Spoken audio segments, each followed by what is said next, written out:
절망 중에 마가복음입니다. 오늘 우리가 읽었던 이 본문의 내용은 굉장히 유명한 일화죠. 예수님이 이렇게 가시는데 한 부자 청년이 와서 예수님한테 질문합니다. 뭐라고 질문합니까? 선한 선생님이여, 내가 무엇을 하여야 영생을 얻을 수 있습니까? 이런 질문을 하죠. 그러니까 이제 예수님이 너가 10계명, 지금 예수님이 말하신 게 이제 10계명이죠. 계명 다 지켰니? 물론 직접적으로 물어보진 않으셨으나 그 10계명 이야기를 하니까 이 청년이 저거 다 지켰습니다. 어렸을 때부터 다 지켰어요. 그러니까 예수님이 그러면 너가 모았던 너의 그 재산 다 팔아서 가난한 사람들한테 주고 나를 따라와 하니까 고민하면서 가버렸다는 그런 이야기입니다. 그럼 이제 이 이야기에서 우리가 얻을 수 있는 교훈이 뭘까요? 예수님이 제자들을 따로 불러 모으셔서 이렇게 얘기했죠. 부자가 하나님 나라 들어가는 것이 낙타가 바늘구멍으로 들어가는 것보다 더 힘들다. 그럼 이제 우리가 흔히 생각하기를 그래, 돈이 많은 사람은 천국 못 가는구나. 또 성경에 보면 거지와 그 나사로, 부자와 나사로죠. 부자와 나사로 비유도 있는 것처럼 뭔가 이렇게 예수를 믿는다는 건 그지같이 살아야 되고 돈이 없어야 되고 부자들은 나쁘고 뭐 이런 생각들을 이제 많이 합니다. 또 불쌍한 사람들을 도와줘야 내가 하나님 나라에 들어갈 수 있구나. 이렇게 생각을 하는 거죠. 근데 이제 마지막 27절에도 보면 사람으로서는 할 수 없으되 하나님으로는 그렇지 아니하되 하나님으로서는 다 하실 수 있다. 다시 말하면 사람이 할 수 있는 것이 아니다. 이건 하나님이 하셔야 된다 그 말입니다. 그럼 내 재물을 다 팔지 못했기 때문에 못 들어가는 거면 결국 내가 못해서 못 들어가는 게 되잖아요. 그렇죠? 그래서 지금 오늘 이 본문에 대하여서 우리가 어떻게 이해해야 되는지 다시 한번 생각해 봤으면 좋겠습니다. 오늘 지금 이 말씀의 제목 자체가 커다란 힌트입니다. 우리 제목을 한번 같이 읽어볼까요? 예수께서 그를 보시고 사랑하사 이르시되. 여기에 답이 다 들어가 있습니다. 예수님이 이 청년을 사랑하셨다는 것이 전부입니다. 우리 인생의 스토리는요, 하나님이 나를 사랑하신 것에서부터 시작됩니다. 하나님이 어떻게 이런 청년을 사랑하실 수 있죠? 아니, 너가 가진 재물을 다 버리고 나를 따라라 했을 때 따라와야 사랑할 만하잖아요. 근데 그걸 못 버리고 돌아갔어요. 우리 마음엔 그렇게 생각해요. 어떻게 이런 청년을 예수님은 사랑하실 수 있어? 근데 그런 관점이 딱 바리새인이, 제자들이 다른 사람을 비판하고 정죄하는 모습입니다. 오늘 우리가 찬양으로 고백했던 것처럼 여러분들이 사랑할 만해서 예수님께서 사랑하셨습니까? 아닙니다. 너가 붙잡고 있는 거, 너가 의지하고 있는 거 그거 내려놔. 우린 못 내려놓습니다. 근심하면서 여러 번 우린 예수님을 떠나갔습니다. 근데 예수님 뭐라고 얘기하십니까? 예수께서 그를 보시고 사랑하사 이르시되. 뭐가 예쁜 게 있겠습니까? 그렇죠? 여기서부터 시작이 됩니다. 이걸 이해해야지 이 본문이 올바로 이해됩니다. 마가는 굳이 지금 이 이야기를 썼다니까요. 예수께서 그냥 그를 보시고 꾸짖어 이르시되가 아니라 사랑하사 이르시되. 지금 오늘 이 청년의 모습이 사실은 납니다.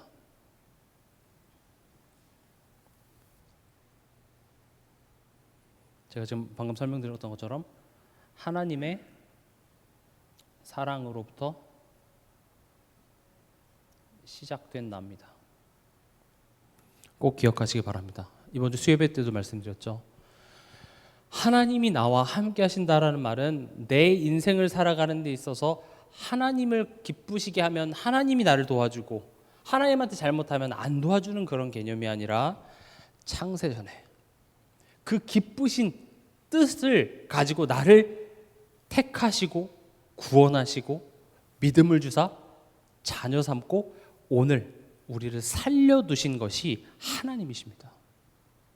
나 이런 가정과 나 이런 현실과 이런 모습, 이 모든 것들이 어찌어찌 살다가 그냥 벌어진 일이 아니라 하나님의 영원하신 사랑에서부터 시작됐고 그 사랑의 열매가 지금 오늘의 나라는 사실을 꼭 기억하시기 바랍니다.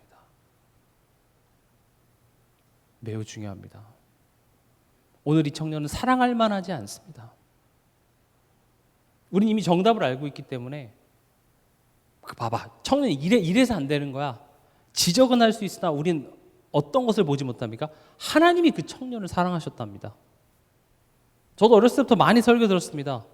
교훈이 뭐였습니까? 이 청년은 재물을 못 버렸기 때문에 하나님 나라에 못 들어갔다. 그러면 재물을 갖다 가난한 사람한테 주면 천국에 들어갈 수 있습니까? 아닙니다. 예수님이 사랑하셨다면, 그래서 내가 왔다고 얘기합니다. 내가 바로 그 길이야. 내가 그 영생을 얻는 진리야. 내가 바로 생명이야. 그런 내가 너를 사랑해서 내가 온 거야.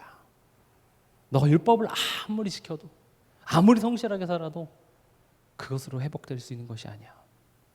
꼭 기억하시기 바랍니다. 여러분, 한 사람 한 사람은 하나님의 사랑으로부터 시작됐다는 사실을 꼭 기억하시기 바랍니다. 내 영혼에 들려주시기 바랍니다. 나는 귀한 사람입니다. 우리가 사랑스럽지 않을 때 하나님이 나를 먼저 사랑하신 것입니다. 제가 이 청년이 나와 같다고 하니까 우리 마음속에 어떤 생각이 듭니까? 나는 부자가 아닌데요. 이 청년은 부자지만 나는 부자가 아닌데요. 지금 이 청년의 부는 우리에게 있어서 뭡니까? 내가 의지하는 것입니다. 사실 이 청년은요, 꽤 괜찮은 청년입니다. 지금 이 청년은 뭐 굉장히 이렇게 나쁜 일을 많이 하고 뭐 도박을 하고 그렇게 해서 부를 이룬 게 아니라, 지금 19절에 보면 계명, 살인하지 말라, 간음하지 말라, 도둑질하지 말라, 거짓 증언하지 말라, 속여 빼앗지 말라, 내 부모를 공경하라. 이것을 어렸을 때부터 다 지켜오면서 돈을 벌었어요. 쉽지 않습니다. 세상에서 적당한 부자 말고요, 아주 엄청나게 큰 부자들은요, 다 알게 모르게 법도 속이고 누군가 착취하는 그런 것들이 없을 수가 없습니다, 사실은. 근데 이 청년은 정직하게 살았습니다. 내가 열심히 일해서 근면성실해서 지금 부를 이룬 것이죠. 근데요, 내가 열심히 해서 이룬 그것 있잖아요, 그걸 내려놓기가 참 힘듭니다. 인생에 있어서 내가 하나님 없이 이룬 게 많으면 많을수록요, 그걸 내려놓기 힘들어요.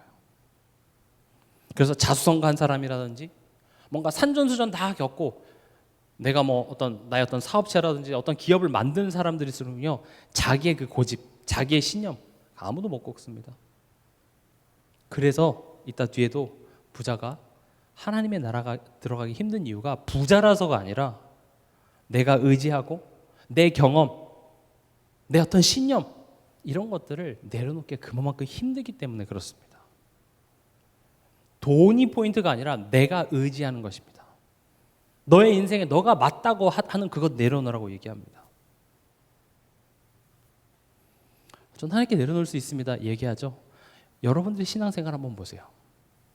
우리 신앙생활의 모습은요, 내가 하나님한테 할 만한 것들과 이거는 하나님 건들지 마세요 하는 그런 타협점들이 누구나 다 있습니다. 그래서 내가 하나님 앞에 할 만큼만 지금 다 하고 있습니다. 신앙생활은 그래요. 근데 개인의 신앙의 성장은요, 내가 절대 놓지 못하는 그게 놔질 때 자라나는 겁니다. 가장 쉬운 예가 교회 안에서입니다. 교회 안에서 예배 오는 것만 해도 금요예배 단 한 번도 안 나와보신 분들도 아마 계실 거예요. 수요예배 단 한 번도 안 나와보신 분들이 계셔요. 삼부예배 한 번도 안 나와보신 분도 계신다니까요. 왜냐? 하나님, 내가 오전 11시 예배만큼은 내가 참석해 드릴게요. 그건 내가 할 수 있습니다. 그건 내가 안 빠지고 갈게요. 내 예배 안 빠지고 갔고 헌금도 열심히 하고 할 테니까 하나님 그 이상은 건들지 마세요. 지금 11시 예배에 참석하냐 빠지냐의 문제가 아닙니다. 내가 하나님께 대하여 할 수 있는 만큼 하는 거예요. 지금 이 부자 청년도 마찬가지죠. 내가 할 수 있는 것들은 하는 거예요. 근데 진짜 내가 의지하고 있는 것, 내가 붙잡고 있는 것, 그거 절대 못 놉니다. 이건 사람의 노력으로 되는 게 아닙니다. 말씀 앞에서 그게 깨지고요, 성령께서 그것을 깨닫게 해주셔야 그것들이 하나씩 하나씩 놔지는 겁니다. 그래서 교회라는 공동체는요, 그것에 자꾸 도전을 합니다. 하나님이요. 교회가 다니기가 편하고 그냥 쉽잖아요. 그건 둘 중에 하나입니다. 내가 성화가 완전히 된 거, 아니면 나는 적당히 내가 할 만큼만 지금 하고 있는 거예요. 마치 내가 지금 벌써 고등학생인데 초등학교 다니면서 내가 풀 수 있는 문제 풀고 쉽다 그러고 가는 거예요. 거기선 자라남이 없습니다. 수요일에도 말씀드렸죠. 우리가 구원을 받았고 생명을 얻었다는 것은 우리가 새로운 존재가 됐다는 것입니다.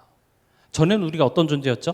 나무에서부터 분리됐기 때문에 점점 시간이 지나가면 지나갈수록 소멸하는 것이 그 존재입니다. 그렇죠? 잘하고 못하고가 의미가 없어요. 나무에서 떨어져 분리됐기 때문에 벌을 주고 욕을 하는 게 의미가 없다니까요. 그 나무까지는 존재 자체가 소멸로 지금 향하고 있는 그 나무까지고요. 근데 그 나무까지가 젖붙임이 됐다라는 것은 붙어 있으니까 땡이 아니라 왜 붙였겠습니까?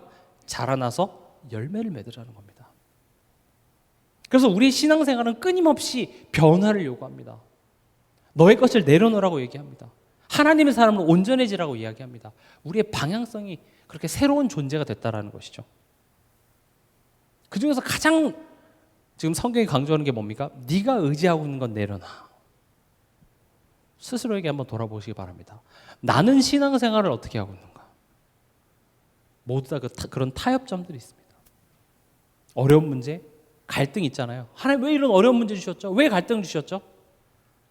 내가 하나님께 대하여 딱 타협하고 있는, 하나님 요 선은 넘어오지 마세요. 그런 게 있습니다. 근데요, 여러분들도 아마 예전에 기억이 있을 것입니다.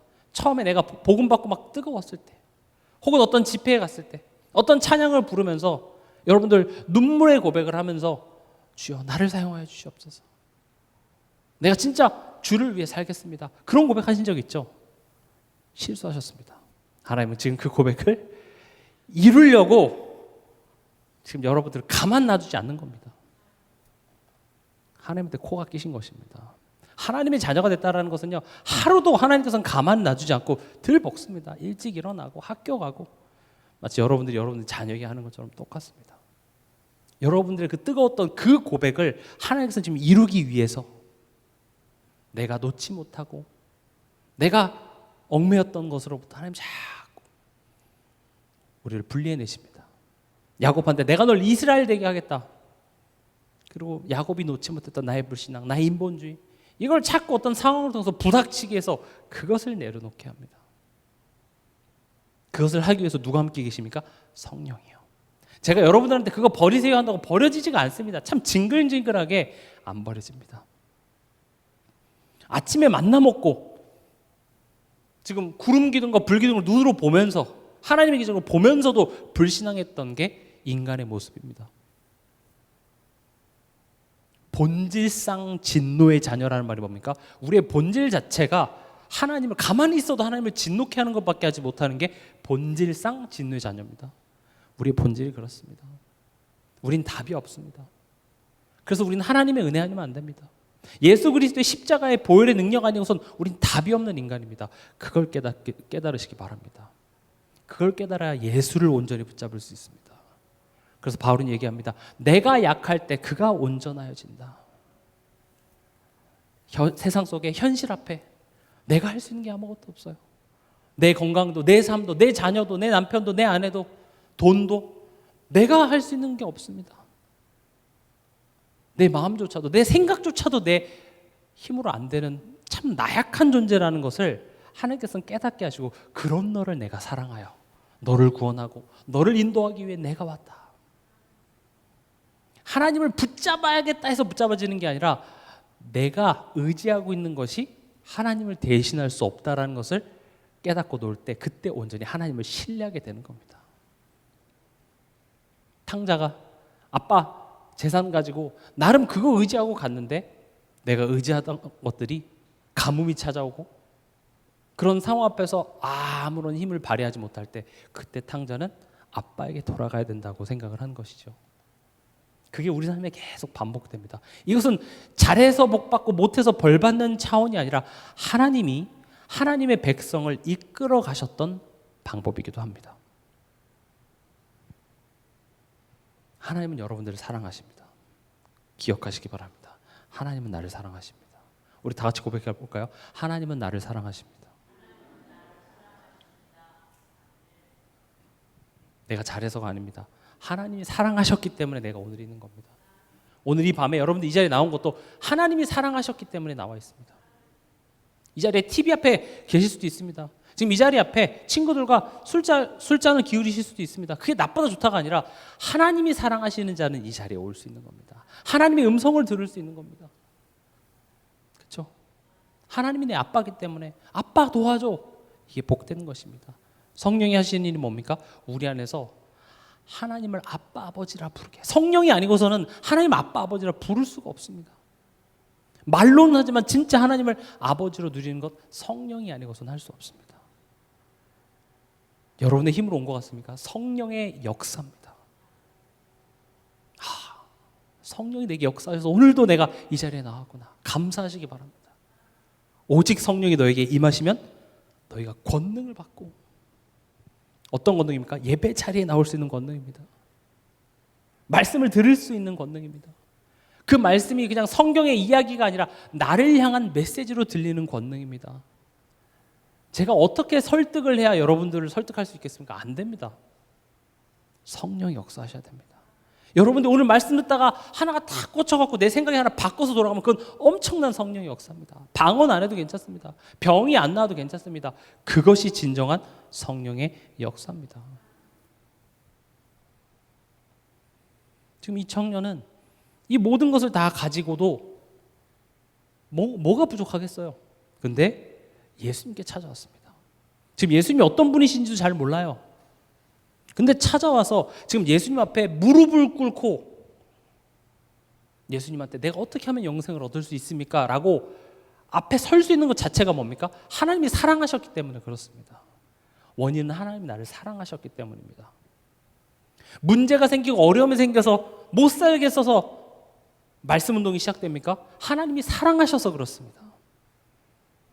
나를 말씀 앞으로 이끄시는 것, 나를 기도하게 만드는 것, 하나님이 사랑해서 그렇습니다. 저번 주에도 말씀드렸죠. 뭔가 힘든 일이 생겨서 평상시에 뭐 잘 나오지도 않는 뭐 새벽기도나 뭐 금요철에 갑자기 막 무슨 일이 생겨서 나와. 그건 건강한 겁니다. 좋은 겁니다. 근데 꼭 이제 잘 나오시는 분이 저 사람은 왜 안 나오다가 갑자기 나와? 문제 생기니까 나오네? 하면서 바라보는 그 사람이 나쁜 겁니다. 그건 잘못된 겁니다. 오히려 그런 힘든 일이 있는데 나오지 못하는 거, 그게 문제인 거죠. 하나님은 그런 식으로 우리 자꾸 부르십니다. 그럼 오늘 예수님께서는 이 청년의 오해를 이제 풀어주시죠. 18절에 보면 예수께서 이르시되 네가 어찌하여 나를 선하다 일컫느냐? 하나님 한 분 외에는 선한 이가 없느니라. 왜 이런 이야기를 합니까? 선한 선생님이여 이렇게 불렀어요. 지금 이걸 잘못 읽으면 나는 하나님이 아니니까 난 선하지 않아. 지금 예수님이 이렇게 얘기하는 게 아닙니다. 지금 예수님이 계속 이런 식으로 질문하시는 이유가 선하다고 부른 내가 누군지 알아? 지금 이 질문을 하는 겁니다. 지금 이 청년은 하나님의 은혜로 예수님 앞에 왔지만 예수님이 누군지 알아보지 못했어요. 그냥 어떤 존경심으로 그냥 선한 선생님은 굉장히 극찬입니다. 왜냐? 선한 분은 하나님밖에 없어요. 근데 그 선함이라는, 선하신이라는 형용사를 이 선생님한테 했다라는 건 굉장한 칭찬이죠. 그러니까 예수님이 뭘 얘기하고자 하냐?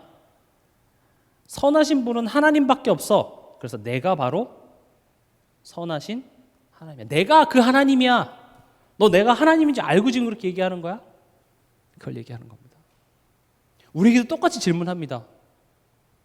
너 내가 누군지 알아? 여러분 정말 하나님을 아십니까? 하나님이 내 아버지. 우리는 그냥 습관적으로 그냥 식상하게 하나님 아버지 얘기하지만 그 하나님을 정말 여러분인데 아신다면 굉장한 겁니다. 하나님은 창조주입니다. 우리는 그 창조주 되신 하나님을 어떻게 보면 경외해야 되는데 피조물인 사단을 두려워합니다. 웃기죠? 사단은 피조물입니다. 하나님은 그 사단을 창조하신 분입니다. 그리고 하나님은 우리와 함께 하시길 원하는데 우리는 어떻습니까? 하나님과 함께 하기가 싫습니다. 내 마음대로 살고 싶습니다. 얼마나 미련합니까? 우리는 하나님 알지 못합니다. 그래서 저는 여러분들의 시선을 사단이 날 공격하네요 해서 어디로 갖고 오는 겁니까? 하나님의 통치로 가져오는 겁니다. 창조주를 두려워하십시오. 피조물인 사단은 두려워할 필요가 없습니다. 물론 구원받지 못한 사람들에게 있어서는 이 세상 임금, 왕노릇하는 사단, 거기에 종이 되어 있기 때문에 당연히 두려워야 되죠. 그러나 그 창조주이신 하나님께서 나를 위하시고 나를 사랑하시고 거기서 나를 건져주셨어요. 여제우선이 뱀의 머리를 상하기 때문에 이제는 피조물 따위는 두려워할 필요가 없습니다. 왜냐? 창조주가 내 편이기 때문에. 그리고 하나님이 선한 싸움을 싸우러 갑니다. 무슨 싸움입니까? 이제는 하나님과 함께 살아가는 싸움입니다. 근데 우리는 하나님을 거부합니다. 하나님이 예수 안 믿는 것들 지옥에 보내려고 만든 게 지옥 아닙니다. 지옥은 사단이 가는 곳입니다. 그런데 사람들은 하나님과 함께하고 싶지 않습니다. 그래서 지옥으로 가는 겁니다. 우리도 지옥에 가려고 합니다. 매일매일 하나님의 은혜를 떠나서 내 방법대로 내 생각대로 살려고 하는 그런 현실. 그 은혜 내용을 알지 못하지만 하나님께서 우리 일단 구원해 놓으십니다. 네가 아직 철이 없어, 몰라서. 우리가 죄인 됐을 때 일단 구원해 놓고 나와 함께 사는 것이 어떤 의미인지를 하나님께서는 알게 하시는 것이죠. 선하다. 영어로는 우리가 잘 아는 단어 굿입니다. 뭐가 굿입니까? 나를 위해. 어떤 나죠? 죄 짓고 하나님과 원수된 나를 위해 어떻게 하신 겁니까? 죽기 위해 오셨습니다. 이거보다 더 선이 어디 있겠습니까? 그렇죠? 나한테 누군가가 되게 잘해줬는데 그 잘해준 사람을 위해서 죽는 것도 쉽지 않습니다. 그러나 나와 원수되고 나를 불신하고 나를 대적하는 사람을 위해서 죽는다는 거 불가능합니다. 심지어 그런 나를 위해 자기 아들을 십자가에 못 박는다, 이건 있을 수 없는 것이죠. 지금 이 청년에게 내가 바로 그 선한 하나님이라는 것을 알게 하시는 겁니다. 하나님께서 우리에게 찾아오신 것이죠. 또 이 청년이 뭘 오해하고 있었습니까? 어떻게 하여야 영생을 얻겠습니까? 이 청년이 생각한 영생은요, 이 메시아가 와서 어떤 이 왕국을 회복해서 거기서 영원히 우리가 복을 누리는 어떤 그런 개념. 그때 당시에 이제 유대인들이 항상 꿈꿔왔던 것이죠. 어떤 다윗과 같은 그런 대단한 통치자가 와서 로마의 식민지 되어 있던 이 이스라엘 나라를 회복해서 어떤 이 지상에서의 어떤 대단한 나라를 만들어서 이제 우리가 최고의 나라가 된다. 뭐 이제 그런 개념들을 갖고 있었는데 성경은 그 영생을 다르게 설명하고 있습니다. 영생이 뭡니까? 풀어서 쓰면 영원한 생명입니다. 그러니까 이걸 잘못 오해해서 영생교도 생기고 뭐 이상한 사이비 교주, 뭐 요즘에 허경영 뭐 이런 사람들이 나와서 뭐 이 물 먹고 뭐 이거 스티커 붙인 뭐 그거 먹으면 안 죽고 오래 살고 불로장생이라고 생각합니다. 근데 성경에서는 이 생명을 어떻게 설명합니까? 하나님과의 관계에서 설명을 합니다. 하나님과 관계가 지금 잘 되고 있는 것, 하나님께 붙어 있는 것, 이걸 생명, 살아있다 이렇게 얘기합니다. 그럼 반대로 죽음은 무엇이겠습니까? 이 관계가 단절된 상태, 이건 죽었다 이렇게 봅니다. 숨을 쉬고 있고 의학적으로 생물학적으로 살아있음에도 불구하고 하나님을 불신하고 하나님을 믿지 못하고 하나님 없이 살아가는 그것을 보고 죽었다 이렇게 얘기하죠. 그럼 생명이 하나님과의 관계가 회복된 것이라면 영생은 뭐겠습니까? 로마서 8장 38절 39절에 보니까 내가 확신하노니 사망이나 생명이나 천사들이나 권세자들이나 현재일이나 장래일이나 능력이나 높음이나 기쁨이나 다른 어떤 피조물이라도 우리를 우리 주 그리스도 예수 안에 있는 하나님의 사랑에서 끊을 수 없으리라. 여기서 영생은 뭡니까? 하나님과의 관계가 영원한 것, 그 어떤 것도 끊을 수 없는 관계가 된 겁니다. 그걸 보고 영생. 영생을 얻었다라는 것은 사망이나 높음이나 기쁨이나 나의 어리석음, 나의 불신앙 이런 것들이 하나님의 사랑에서 끊을 수 없는 자리로 우리를 옮겼답니다. 그게 영생입니다. 또 성경은 영생을 뭐라고 설명하나? 이건 같이 한번 찾아보겠습니다. 요한복음 17장 2절에서 3절입니다.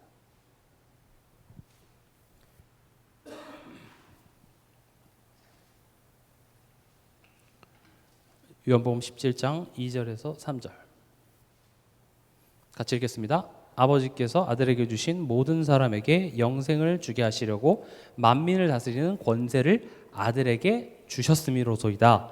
영생은 곧 유일하신 참 하나님과 그가 보내신 자 예수 그리스도를 아는 것이니이다.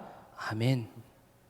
영생을 준다라는 것은 하나님과의 영원한 관계를 회복하시기 위해서 우리에게 아들을 줬다라고 이야기하면서 3절이 이제 영생에 대해서 이제 설명을 하죠. 뭐라고 얘기합니까? 유일하신 참 하나님과 그가 보내신 자 예수 그리스도를 아는 것. 여기서 안다라는 것은요, 어떤 정보를 배우고 여기서 내가 안다 이 정도 차원이 아니라 좀 어려운 말로 하면 상호 인식이 되는 겁니다. 다시 말하면 인격적으로 경험하는 것. 쉬운 예를 들어볼게요. 저는 유재석을 압니다.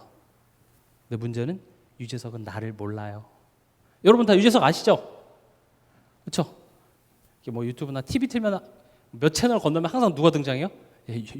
유재석이 등장한단 말이죠. 우린 다 유재석을 알아요. 뭐 좀 유재석 팬 이런 사람들은 뭐 유재석이 몇 살이고 뭐 예전에 무슨 프로그램 나왔고 유재석에 대한 어떤 정보는 알지만 지금 이 본문이 얘기하는 안다라는 것은요 이런 개념입니다. 어느 날 그 유재석이 저랑 룸메이트가 된 거예요. 그럴 이유는 없겠으나 저랑 그 비새는 방에 같이 이제 자게 되는 거죠.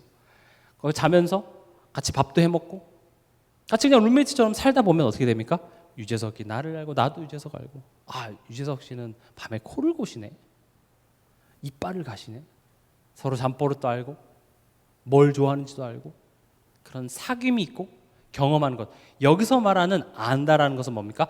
하나님과 예수 그리스도와의 인격적인 교제입니다.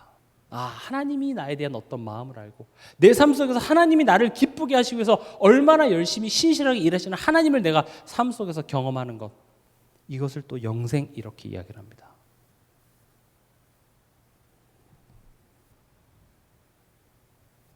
그러니까 보세요. 지금 이 청년이 뭐라고 합니까? 내가 무엇을 하여야 영생을 얻을 수 있습니까? 이렇게 되겠죠. 그러니까 예수님이 얘기하는 겁니다. 이 영생을 얻기 위해 네가 뭘 할 수 있는데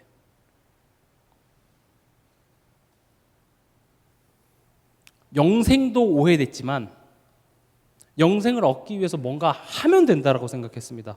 이 청년이 생각했던 방법은 뭡니까? 율법을 지키는 겁니다. 지금 우리로 말하면 성경이죠. 성경대로 살아가면 내가 영생을 얻을 수 있을 거라고 생각했습니다. 그런데 예수님이 이 질문하면서 얘기하는 겁니다. 네가 할 수 있는 것이 없어. 영생이 뭐라고 했죠?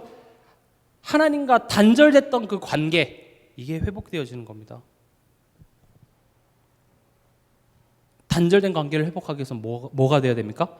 우리를 붙잡고 있는 그 강한 자를 먼저 결박하지 않고서는 그 생활을 늑탈할 수 없다고 얘기하셨죠.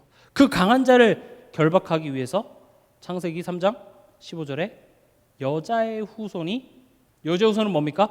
죄가 없는 인간이시면서 동시에 하나님이신 그분이 이 땅에 오셔서 그 마귀를 멸해야지만 영생을 얻을 수 있어요. 또 우리가 지은 죄, 즉 하나님을 믿지 못하고 하나님을 불신하는 그 모든 죄의 대가는 죄의 삭은 사망입니다. 그래서 히브리서 2장 14절 15절에 예수님께서 똑같이 우리와 같은 육신의 몸을 입고 죽음을 통하여 죽음의 권세 잡은 자, 마귀를 멸하시고 평생 죄의 두려움에 종노릇하던 우리를 해방시켜 주셨습니다. 그래서 에베소서 2장 13절 15절에 보면 하나님과 멀어졌던 우리를 가까이 하시고 맡겼던 담을 넣어서 관계를 회복하시고, 그뿐만 아니라 요한복음 1장 12절에 하나님의 자녀로 삼아버렸습니다.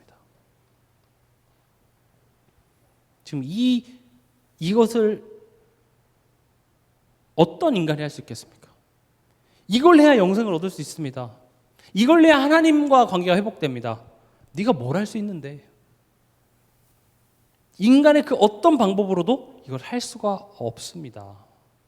여기에 대한 답이 뭡니까? 그 21절입니다. 20절에 19절에 보면 10계명을 이야기하니까 20절에 청년이 뭐라고 얘기합니까? 선생님이여, 이것은 내가 어려서부터 다 지켰나이다. 나 다 했습니다. 나 영생 받을 만한 자격이 있습니다. 하니까 21절에 예수님께서 그를 보시고 사랑하사.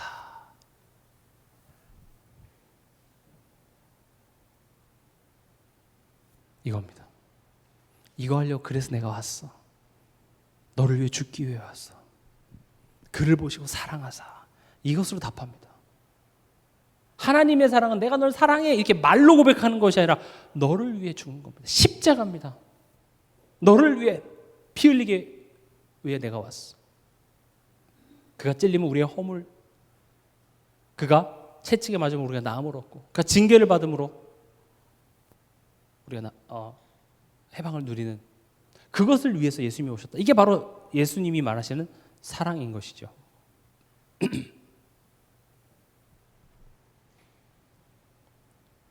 그래서 예수님이 말씀하십니다. 네가 어떻게 해서 영생을 얻는 게 아니라 내가 바로 영생을 얻는 바로 그 방법이야. 그 길이야. 내가 그 진리야. 내가 영생 그 자체야. 내가 곧 길이요 진리요 생명이니 나로 말미암지 않고는 아버지께로 올 자가 없느니라. 이해가 되십니까? 우리가 이 내용을 다 알았기 때문에 구원받는 것이 아니라 구원해 주시고 이것을 알게 하시는 겁니다. 우리가 착각하면 안 됩니다. 복음에 대해서 완벽하게 알아야 구원받는 게 아니라 구원받은 자에게 내가 죄인임을 깨닫게 하시고요, 구원받은 자에게 이 복음의 풍성함을 알게 하십니다. 그래서 전도는 우리가 어떻게 대단하게 설명을 하고 어떤 방법과 전략이 아니라 하나님이 구원 주시기로 택한 사람이 있습니다. 하나님이 믿음을 주셔야만 믿을 수 있는 것입니다. 그럼 보세요. 그렇게 해서 이 청년은 어떻게 했습니까? 슬픈 기색을 띠고 근심하여 가니라. 그럼 이 청년은 지옥 갔을까요? 모릅니다. 분명한 건 하나님이 이 청년을 사랑하셨답니다. 제 생각은 천국 갔을 거라고 생각합니다. 구원 받았을 거라고 생각합니다. 왜냐? 우리는 안 그렇습니까? 네가 붙잡고 있는 거 내려놔. 우리는 근심하며 뛰어 도망가니라. 뒤도 안 돌아보고 가니라 많아요. 우리 지옥 가요? 천국 가냐 지옥 가냐는 우리의 능력, 우리의 반응으로 되는 것이 아니라 하나님이 우리를 사랑하사가 구원의 길입니다. 모릅니다. 제 생각이 그렇다는 것이죠. 성경에는 이 청년이 천국 가냐 지옥 가냐 그것을 다루고 있기 때문에 저는 굳이 그런 이야기를 하지 않겠으나, 그렇게 하고 예수님께서 이제 제자들에게 얘기하십니다. 제자들에게 뭐에 대해서 얘기하십니까? 하나님 나라에 대해서 이야기를 하십니다.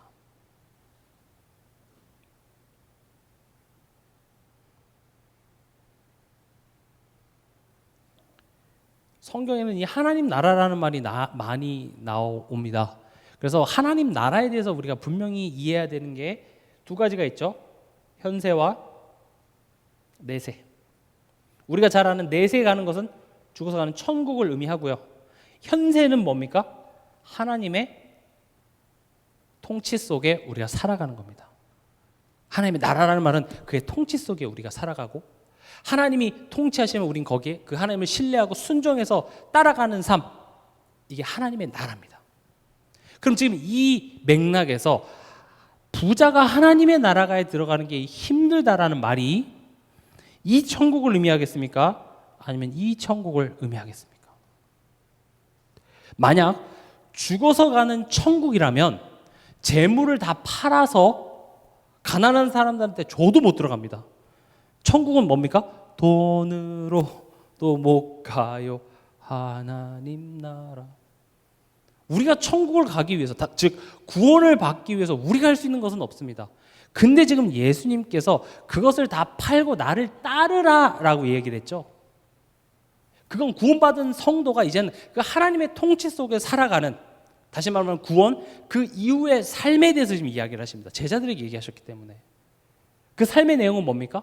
네가 의지하고 있는 것, 너가 놓지 못하는 것, 그것을 내려놓고 하나님을 온전히 신뢰하면서 그의 통치, 그의 인도 속에 따라서 오는 것, 이게 하나님 나라에 들어간다 이렇게 표현됩니다.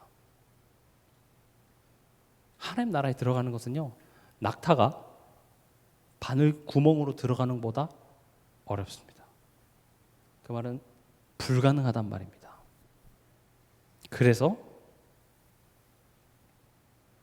사도행전 1장 1절에서 8절, 아버지께서 약속하신 성령을 보내주십니다. 하나님의 나라라는 것은 죽어서 가는 천국만 있는 것이 아니라 이 땅에서, 내 삶 속에서 그 하나님의 말씀에 내가 순종하고 하나님을 신뢰하고 그 관계를 누리는 것이 하나님의 나라입니다. 여러분들은 하나님의 나라를 누리고 계십니까? 하나님께서는요, 우리의 삶을 통하여서 그 하나님을 신뢰하는 훈련을 계속 하십니다. 하나님을 신뢰하는 것. 제가 이번 주 이제 돌아오는 1회 때도 좀 이런 부분에서 말씀드리려고 하는데, 우리는 확신하는 것과 신뢰하는 것을 구분하지 못합니다. 뭔가에 대해서 확신하는 것. 확신과 신뢰는 다릅니다. 예를 들어서 지구가 둥글다는 것을 우리는 확신합니다. 그렇죠? 근데 지구가 둥글다는 것을 신뢰하진 않죠. 그럼 신뢰라는 말은 언제 쓰입니까? 어떤 인격적인 상대방, 대상에게 쓰는 게 신뢰입니다. 확신이 나쁘다는 말은 아닙니다. 근데 확신이라는 것은 잘못하면 나의 어떤 경험, 나의 이해로 하나님을 국한시키는 겁니다. 쉽게 얘기하면 내가 기도를 열심히 했기 때문에 하나님은 응답을 주실 거야. 이건 내 확신입니다. 근데 성경을 보면 내 이해와 내 경험대로 하나님이 움직이시는 것이 아니라 때로는요, 노예로 팔려가기도 하고 빨리 갈 수 있는 길을 40년 동안 방황하기도 하십니다.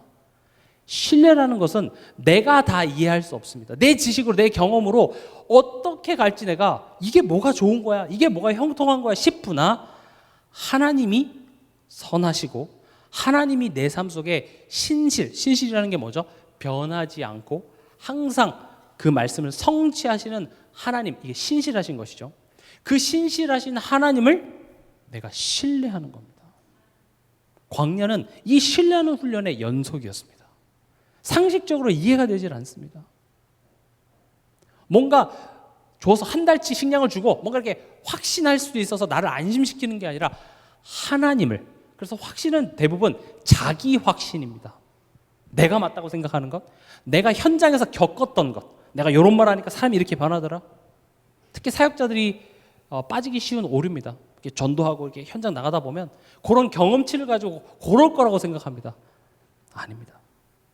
네 확신대로 움직이는 것이 아니라 나는 하나님이야.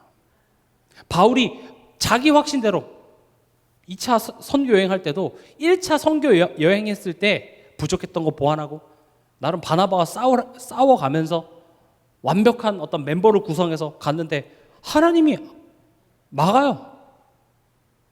뭐 어떤 싸움입니까? 너가 확신하는 그거 깨는 겁니다. 확신이 나쁘다는 말이 아닙니다. 그러나 우리가 무엇을 확신했던 간에 하나님은 그거보다 더 크게 일하신다는 사실을 신뢰하라는 겁니다.